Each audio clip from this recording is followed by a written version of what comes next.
Estados Unidos pagará la deuda externa mexicana. He aquí el porqué de esta posibilidad y las razones para ello. Bienvenido a tu canal Megaforo. Iniciamos. Te diré que existe una posibilidad de que México reciba algo de beneficio, debido a que actualmente hay demandas legales que tienen como objetivo anular el Tratado Guadalupe Hidalgo, que fue mediante el cual México perdió más de la mitad de su territorio y fue firmado por Estados Unidos y México en 1848. Te comentaré el porqué. Todo inicia cuando Estados Unidos se independiza de Inglaterra el 4 de julio de 1776. Te comentaré que 3 años después, en México ya habían ocurrido rebeliones, como la rebelión de los machetes en México en 1799, algunos años después, pero México ya estaba en proceso de independencia también. Ya venían ocurriendo revueltas sociales a favor de la independencia mexicana. El ejemplo más claro de ello es la rebelión de los Pericues en 1734 y en 1737. Esto ocurrió en la Vieja California y fue muchos años antes de la independencia de Estados Unidos. Estados Unidos se independiza hasta 1776. Esto ocurre 40 años antes.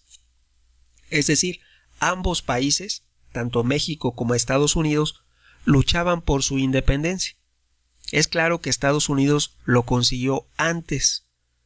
Eso fue para ellos en 1776 y para México en 1821. ¿El por qué te comento esto?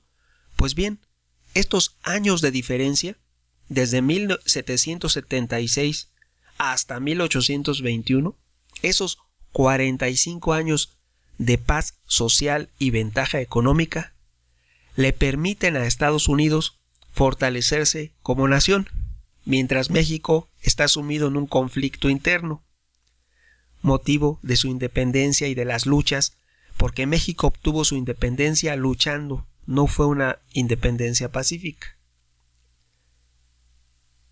Aún así, te comento que debemos recordar cuando años después esta nación invade a México en 1846. Te diré que en aquella época el ejército que asedió y tomó el puerto de Veracruz al inicio de la guerra con México, solo venían 8,600 soldados yanquis. 8,600. El ejército mexicano, sin embargo, se componía de 28,000 soldados. 3,360 fueron derrotados en Veracruz porque no recibieron el apoyo de Santa Anna, que ya sabemos que es un traidor. Y para el 13 de septiembre de 1847, cuando se da la batalla en el castillo de Chapultepec y que aniquilan al batallón activo de San Blas, 832 soldados son derrotados.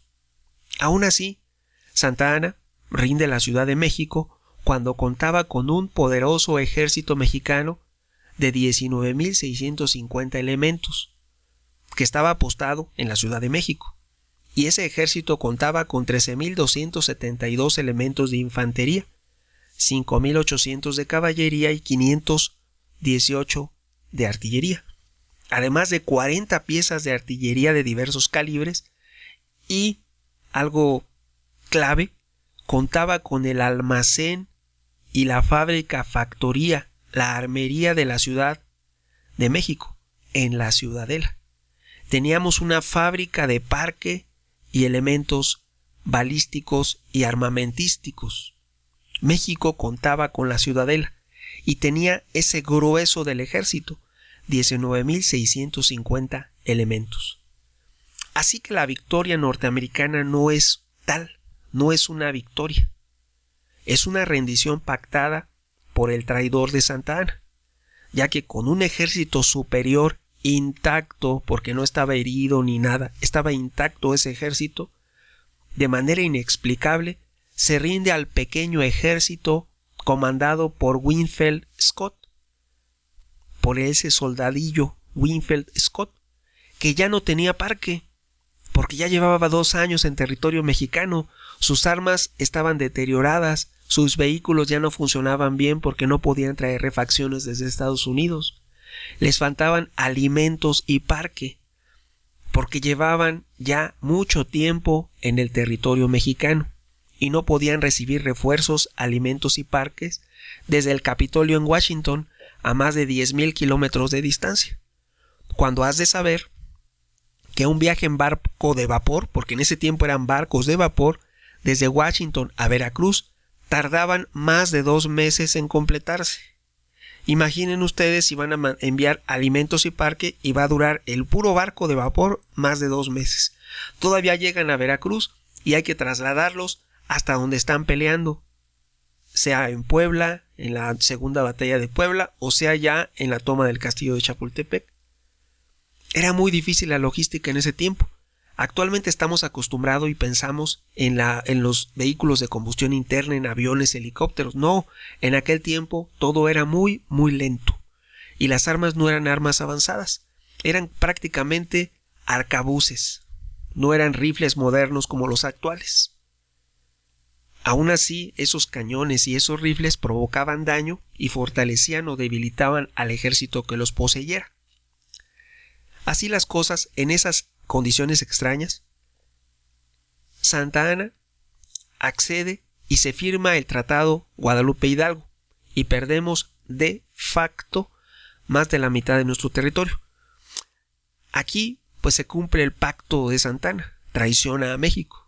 Diría que está más que demostrado que México siempre ha estado ciego frente a los intereses expansionistas de Estados Unidos, los que se venían dando desde que se consumó la independencia de Inglaterra por parte de ellos el 4 de julio de 1776, y esta nueva nación fijó sus fronteras hasta la Luisiana española.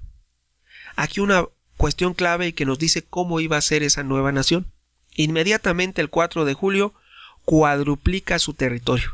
Al instante y desde ya, en ese momento, la nueva nación llega su frontera hasta la Luisiana española, lo que es inexplicable y no debía de haber sido. Se estaba robando todo ese territorio. Sin embargo, así sucedió y fue reconocido inmediatamente por las naciones europeas. Lo que no ocurrió con México, que nos reconocieron la independencia hasta 1836, cuando ya la habíamos consumado desde 1821. O sea, no nos tenían el mismo favor a los mexicanos que a esas 13 colonias. A ellos todo se les facilitó y eran plenamente aceptados por las naciones europeas. De esta manera, esta nueva nación fija sus fronteras con la Luisiana española y desde ese momento quería su frontera hasta el Océano Pacífico y el río Bravo. ¿El por qué y en qué basaban esta pretensión? Pues todo se debe a que su ideología se funda en la doctrina del destino manifiesto, en inglés Manifest Destiny. Es una frase e idea que expresa la creencia en que Estados Unidos de América es una nación que está destinada a expandirse desde las costas del Atlántico hasta el Pacífico. Y hoy día se hizo una actualización y se dice que Estados Unidos es una nación destinada a expandirse por el mundo. En aquel tiempo se pensaba que era del Atlántico al Pacífico. De esta manera, esta iniciativa legal promovida ante la Corte Internacional en La Haya, Holanda, esta gran hipótesis cuenta con mexicanos notables y tú puedes ser uno de ellos, ya que puedes unirte a la petición, es decir, la puedes secundar o promover de manera independiente una nueva, como ciudadano mexicano de nacimiento. Actualmente hay varias, como las de los senadores Cárdenas y Hamdan, los que presentaron una propuesta de demanda legal que tiene como objeto anular este tratado ominoso para México, el de Guadalupe Hidalgo, que se firmó en 1848, con el que robaron a México más de la mitad de su territorio, como te he venido mencionando. Según los ponentes, existen elementos suficientes para anular la validez de los acuerdos suscritos por el entonces presidente mexicano Antonio López de Santa Anna, ciertamente el mayor traidor que ha gobernado México. Aquí te haré un breve paréntesis para aclarar por qué es un traidor Santa Anna. Te diré que ocupó la presidencia en 11 ocasiones. Estaba tan desquiciado que le hizo un funeral a su pierna, y su locura llegó a extremos en los cuales se hizo llamar dictador vitalicio con el tratamiento de Alteza Serenísima. Ya esos indicios nos dicen que no se trata de una persona normal. Entre otras traiciones, ayudó a los piratas ingleses para que se apropiaran de Belice, no ratificó la anexión de Chiapas a México, y sus acciones propiciaron la posible pérdida de Yucatán, así como la pérdida de islas y territorios de ultramar. Y el colmo de los males fue cuando vendió la Mesilla, además de aumentar la deuda externa mexicana, es decir, quebró a las arcas públicas. Pero también en 1855, afortunadamente y justo a tiempo, fue depuesto por el plan de Ayutla. Pero lamentablemente, un nuevo presidente, Sebastián Lerdo de Tejada, lo dejó regresar a México porque por el plan de Ayutla se le obligó a exiliarse, fue expulsado del territorio mexicano. Sin embargo, el peor error de Sebastián Lerdo de Tejada fue que lo dejó regresar a México como un héroe mexicano. Esto fue en 1874, lo que justifica el dicho para Sebastián Lerdo de Tejada: el buey hasta la coyunta lame. Muy bien, Lerdo de Tejada, muy bien. Regresando a la posibilidad de recobrar algo de lo robado por Estados Unidos, regresando al tema original, te diré que la mayor causa de nulidad del Tratado de Guadalupe Hidalgo, argumentada por los principales promotores de las diferentes demandas que pretenden esto, lo es la frase escrita en el mismo tratado, la primera oración del Tratado Guadalupe Hidalgo, en la que el ejército norteamericano admite que invadió nuestro país. Ese hecho, admitir la invasión y firmar un acuerdo en esas condiciones y contexto, el contexto de la derrota y la invasión, hace que el tratado en cuestión sea nulo de origen y no sea válido. Recordemos también que Estados Unidos quiso robar toda Baja California y extender su frontera hasta el estado mexicano de Zacatecas. Todo en aquellas épocas.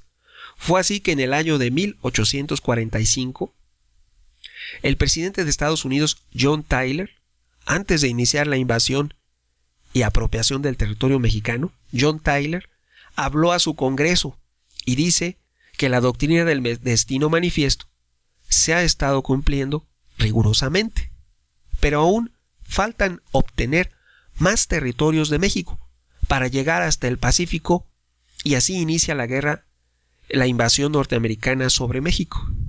Ellos la prepararon con tiempo. Desde un año antes ya lo estaba anunciando John Tyler a su Congreso. Así, en 1847, el nuevo presidente de Estados Unidos, James K. Polk, consuma el robo de más de la mitad del territorio mexicano, que incluye la falsa venta de la Mesilla por el traidor de Santa Anna. El tratado sería firmado en la villa de Guadalupe Hidalgo, entonces muy cercana a la Ciudad de México. Fue el 2 de febrero de 1848, y ese mismo se celebró con misa solemne. El Congreso del Tratado fue notificado a Polk el 19 del mismo mes, quien lo envía al Congreso, donde es aprobado el 10 de marzo. Aquí no importa si lo firmó el presidente de la Suprema Corte de Justicia, aquí el que hizo, el que pactó, el que acordó fue Santa Anna. En México hay una ley, en ley civil se dice que un contrato puede ser de manera verbal o escrita. El que estableció el contrato fue Antonio López de Santa Anna. Se dice que el mayor éxito de los mexicanos fue conservar la Baja California y unirla a través de un puente de tierra a Sonora. A pesar de todo, fue necesario fijar los límites entre ambos países con bases a los ríos Gila y Grande, cediendo México en total, de manera obligada y de facto, 2.378.539 kilómetros cuadrados. Paralelamente, 100.000 mexicanos pasan a ser extranjeros en su propia tierra. Esos 100.000 mexicanos habitaban esos territorios, eran los gobernantes, los comerciantes, los dueños de todas las posesiones, ranchos, minas, producciones agrícolas, industriales, todo, porque ya eran parte de la nación. Había capitales, la capital del estado de California, había capitales, centros de población importantes y muy ricos. La fiebre del oro no fue un descubrimiento que hicieron los norteamericanos. La fiebre del oro ya se sabía y estaba siendo explotada por esos 100.000 mexicanos que habitaban esos territorios. Eran mexicanos inteligentes, no eran tontos, y eran los dueños, eran señores acaudalados, dueños de haciendas, dueños de las posesiones. Aquí diremos que el mayor fracaso de México fue tener a Santa Anna como presidente 11 veces. De esta forma, 100.000 mexicanos que no fueron integrados a la nueva sociedad norteamericana, porque siempre se caracterizó durante todos esos años por ser una sociedad muy racista que no permitía la integración de extranjeros, principalmente de origen latino. Ellos asimilaban y llegaban a asimilar a irlandeses o etnias sajonas al igual que ellos, pero etnias latinas era imposible que los aceptaran y que fueran integradas a la sociedad norteamericana, desde antes hasta el día de hoy. Así, de esta manera, esos 100.000 mexicanos fueron objeto de violaciones, saqueos, confiscación, robo, ultrajes y barbaridades inconcebibles, solo comparadas al trato dado por los confederados a sus esclavos negros, cosa que nunca se dice. En lo personal, creo que la manera más efectiva de anular el Tratado Guadalupe Hidalgo radica en la misma Constitución mexicana y leyes vigentes en esos años o al momento de su ratificación o en el momento de su firma, elaboración o cuando surge el acto jurídico. ¿Por qué? Porque México establece una forma de gobierno republicana. Al firmar ese contrato, en ese momento México no era un gobierno monárquico y por esta razón un presidente mexicano como lo era Antonio López de Santa Anna no puede vender, ceder, regalar, prestar, arrendar ni establecer cualquier forma de posesión y dominio sobre tierras mexicanas a otra nación, ya que un presidente no es el dueño absoluto de la nación, no es un monarca o rey absoluto. Su actuación está limitada por el orden jurídico nacional vigente en ese momento, por la forma de gobierno legal de México, que en aquel tiempo y hoy día es una república mexicana. Opiniones habrá muchas, ¿tú qué piensas? No olvides suscribirte a mi canal, agrega a favoritos y comparte. Tu amigo Megóforo, hasta pronto.